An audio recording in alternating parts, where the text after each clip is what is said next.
আপনার কোনো বন্ধু যদি আপনার সাথে বেঈমানি করে, আপনার খুশি হওয়া উচিত, খুশি হওয়া উচিত। কেন খুশি হবেন?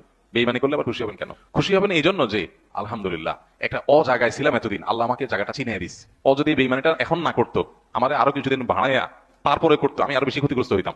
আল্লাহ শুকর, আলহামদুলিল্লাহ আমি যে জায়গায় সময় ব্যয় করছি, এরকম জিগরি দোস্ত বানায় রাখছি, আসলে কালসাপ, এটা আল্লাহ তাআলা আমাকে জানাই দিছে, আলহামদুলিল্লাহ। মানুষ জিহ্বা দিয়ে যে আঘাতটা দেয়, এটা আর উপশম হয় না। কথার কষ্ট মানুষ ভুলতে পারে না। বর্ষার আঘাত, এটার উপশম হয়। ছুরি দিয়ে কেউ যদি আপনাকে আঘাত করে, এটা কিছুদিন পরে কিন্তু মিলিয়ে যাবে, কারণ মানব দেহ এখানে তার প্রতিষেধক আছে, সেই প্রতিষেধক পেলে সে সুস্থ হয়ে যায়। কিন্তু মানুষ জিহ্বা দিয়ে যে আঘাতটা দেয়, এটা আর উপশম হয় না। দাম্পত্য জীবনের কোনো গোপন কথা কারোর সাথে শেয়ার করা যাবে না, এটা কবিরা গুনাহ। এটাকে হারাম বলে ঘোষণা দিয়েছে কে? এটাকে বিষ্ণু বলেছেন আযমুল আমানা। স্বামী স্ত্রীর মধ্যে যে অন্তরঙ্গ মুহূর্ত কাটে, এই মুহূর্তগুলোর কথা কারোর সাথে শেয়ার করা যাবে? শেয়ার করা যাবে না। আল্লাহ, আপনি আমার গুনাহ মাফ করেন, ছোট গুনাহ, বড় গুনাহ, প্রকাশ্য গুনাহ, গোপন গুনাহ, ইচ্ছায় করেছে যে গুনাহ, অনিচ্ছায় করেছে যে গুনাহ, আল্লাহ সব গুনাহ আপনি মাফ করে দেন। শরীয়তের মাসআলা হলো, কেউ যদি মারা যায়, স্ত্রীর মোহর যদি পরিশোধ না করে, তার সম্পদ সহায় বিক্রি করে আগে বইয়ের মোহর, অন্যান্য পাওনাদারের পাওনা যেরকম দিবে, স্ত্রীর মোহরও আগে দিতে হবে। এরপরে থাকলে ছেলে মেয়েটা ভাগ বটরা হবে। এই জন্য পোলাপান নিজেরা নিজেদের মায়ের মোহর বাপের কাছ থেকে বুঝা নেওয়ার জন্য হেল্প করেন, না হলে মুরব্বী মারা যাওয়ার পরে কিন্তু আপনার ভাগে জুটবে না, সব আপনার মা মোহর হিসেবে পাবে। আমাদের মেয়েদেরকে বলবো যে চামড়াটা একটু মোটা করতে হবে। ডাব গাছে কেউ ঢিল দিয়ে ডাব পারতে পারে না, সাহস করে না। কেন? কারণ ওটা টু হাই টু রিচ, ওইখানে যেতে হবে। এত পাতা দিয়ে না। কেউ কথা বললে আমি যখন কান্না করি, তো সে তো খুশি যে সে আমাকে আঘাত করে, অনেক মজা লাগবে তার। এই জায়গাটায় তাকে যেতে দেবেন না। একটা পুরুষ কোনো কিছুতে ক্লান্ত হয় না, তাকে আপনি সারা দিন পরিশ্রম করান, সে ক্লান্ত হবে না। শুধু ক্লান্ত হয় কখন জানেন? যখন ফোনের ওপাশ থেকে তার প্রিয়জন একটা অভিযোগের তীর ছুড়ে দেয়। এটি না হোক, দরজার ওপাশের প্রত্যেকটা মানুষ বাইরে কাজ করা ছুটে চলা পুরুষকে অন্তত ফোন করে এটা বলুক যে আমি আছি তো তোমার সাথে, তুমি চিন্তা করো না, আমি থাকলে তোমার সাথে আমরা না খেয়েও সময় পার করতে পারবো। পুরুষ আসলে দিন শেষে এটাই চাই। আমার মুখে নাকি কারণ নাম আসলে ওর কেরিয়ার খতম হয়ে যায়। তো আমি আপনাদেরকে বলবো, আল্লাহর হস্তে সবাই আকাম কুকাম সন্ত্রাসী কার্যক্রম ছেড়ে দেন। আপনিও ভালো, আমিও ভালো। যে ব্যক্তি মানুষের দোষ খুব বেশি খুঁজে, আল্লাহ তাআলা তার দোষ অন্যের সামনে দেখবেন কিভাবে যেন প্রকাশ করে দেন, লাঞ্ছিত করেন। আর যে ব্যক্তি মানুষের দোষ ঢেকে রাখে, অন্য মানুষের ইজ্জত এবং সম্মান ঢেকে রাখে, আল্লাহ তাআলা তার সম্মানকে বাড়িয়ে দেন। এই জন্য কোনো মানুষের দোষ তালাশ না করি, কোনো মানুষের দোষ চর্চা না করি, আরেকজন মানুষের সম্মান, ইজ্জত এগুলো হেফাজত করি। আল্লাহ তৌফিক দান করুন। একটা বয়সে মনে হয় অমুককে ছাড়া বাঁচবো না, তমুককে ছাড়া শেষ হয়ে যাবো, হান করেঙ্গে তান করেঙ্গে, হ্যাঁ, এগুলো সব একটা পাগলামি বয়সের থাকে। এই বয়সটা যখন চলে যাবে, পরিণত বয়স হবেন, তখন নিজের আফসোস হবে। এখন মনে যত পাগলামি হয়, এগুলো একটা ডায়েরিতে লেখা রাখবেন। একটা ডায়েরি নেবেন, একটা কলম নেবেন, নিয়ে এগুলো শুধু লেখা রাখবেন, এবং এই ডায়েরি কাউকে দেখতে দিবেন না। যখন পরিণত বয়স হয়ে যাবে, 40 পার হয়ে যাবে, তখন এই ডায়েরি খুলে দেখবেন আর লজ্জায় লাল হয়ে যাবেন যে আমি এত পাগল ছাগল ছিলাম, এত বেকুব ছিলাম, আমি বুদ্ধিশুদ্ধি আমার মাথায় এত কম ছিল। খবরদার রান্নার বদনাম করবেন না কখনো। রান্নার বদনাম করেন নাকি?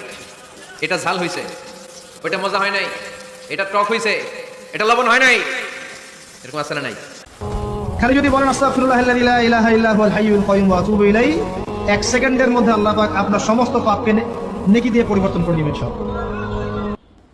প্রতিদিন সকালে খালি পেটে যদি আপনারা 1 কাপ টক দই, 1 টেবিল চা চামচ চিয়া সিড এবং হাফ চা চামচ দারুচিনি দানা, এটা যদি মিক্সড করে আপনি নিয়মিত বেসিসে খেতে পারেন, ইনশাআল্লাহ আপনার total cholesterol level, LDL level, triglyceride এবং ফ্যাটি লিভার, ইনশাআল্লাহ নিশ্চিত থাকেন যে এই প্যারামিটারগুলো আপনার ধীরে ধীরে কমতে থাকবে। কিছু কিছু পেজে দেখি যে এরকম দেয়, আপনি যদি মুসলমান হন আলহামদুলিল্লাহ কমেন্ট লিখলেন, কেন তোমার এখানে কমেন্টে আলহামদুলিল্লাহ না লিখলে মানুষ মুসলমান হবে না নাকি?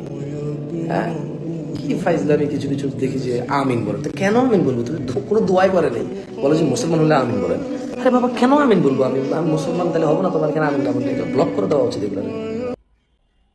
এই যে অশ্লীলতা, এই পর্নোগ্রাফি ইন্ডাস্ট্রি একটা মাল্টি ট্রিলিয়ন ডলার ইন্ডাস্ট্রি, এটার উদ্দেশ্য এবং কাজই হচ্ছে মুসলিম যুবকদেরকে ধ্বংস করা, মুসলিম পরিবারগুলোকে টুকরো টুকরো করা, মুসলিম সমাজ ব্যবস্থাকে ধ্বংস করে দেওয়া। আলটিমেটলি কোন রাষ্ট্র যেন মাথা উঁচু করে দাঁড়াতে না পারে, এটা তাদের একটা ম্যাসিভ প্ল্যান, গভীর ষড়যন্ত্র। এবং এই ষড়যন্ত্রে আমরা আমাদের বাচ্চাদেরকে ছোটবেলায় তাদের হাতিয়ার বানিয়ে দিচ্ছি। হয় বুঝে না বুঝে যেভাবেই হবে এটা হয়ে যাচ্ছে করুণ দৃশ্য। আজকে দেখেন মুসলিমরা সব জায়গায় অপ্রেসড, সব জায়গায় আমাদের মুসলিম ভাই নির্যাতিত হচ্ছে, অথচ মনে হচ্ছে আমাদের কিছুই নাই। বৃষ্টি পড়লে মানুষ গান লাগায় দেয়, হিন্দি সিরিয়াল লাগায় দেয়। নো, বৃষ্টি দেখলে আল্লাহর হাবিব ভয় পেয়ে যেতেন, একবার ঘরে ঢুকতেন আরেকবার বেরোতেন। আমাদের আয়েশা বলতেন, ভয় পান কেন?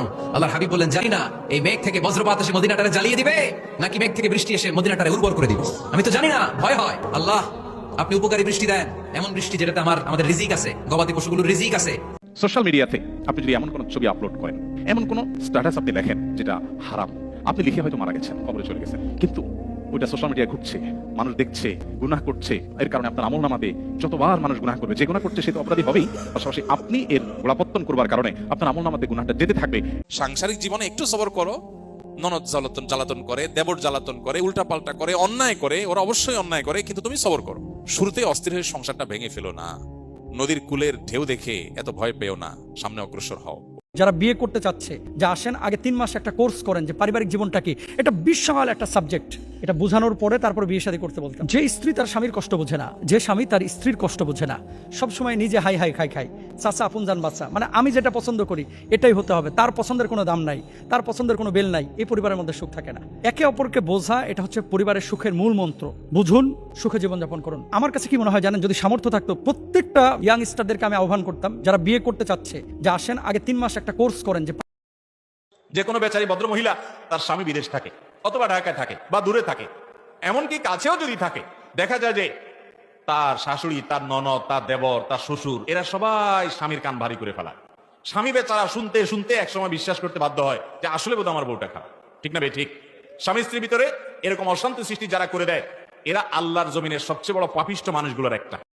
স্ত্রীর জন্য তুমি যাই খরচ করো না কেন, এর জন্য তোমাকে প্রতিদান দেওয়া হবে।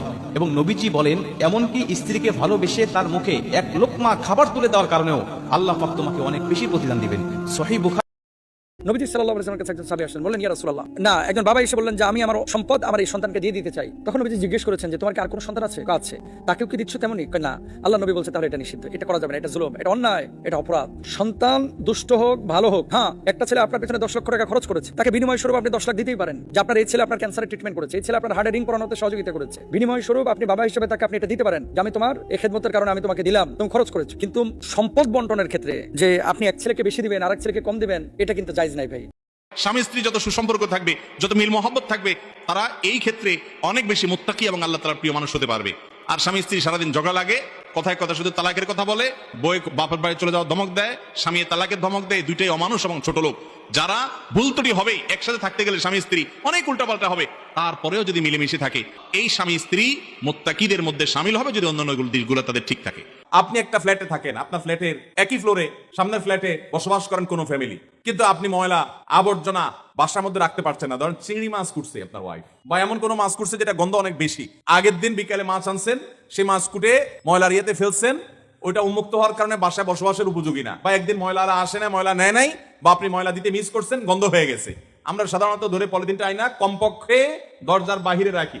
এখন দরজার বাইরে যে আপনি রাখলেন, যতগুলো মানুষ এই সিঁড়ি দিয়ে যাবে, সবাই যেতে যেতে নাকে হাত দেওয়া লাগবে। আপনার সামনের ফ্ল্যাটের যে বেচারারা আছে, এরা দরজা খুলেই তো লা হাওলা ওয়ালা কুওয়াতা ইল্লা বিল্লাহ পড়া লাগবে। ভালো করে শুনে রাখেন, ভদ্রতা শুধুমাত্র টাই, স্যুট, বুট, টুপি, জুব্বা এগুলোর মধ্যে ভদ্রতা না, ভদ্রতা আচরণ দ্বারা প্রমাণ হয়। ওই মাইয়া পলায় গেছে, ওই পোলায় গাঞ্জা খাইছে, তো আপনার কি হয়েছে?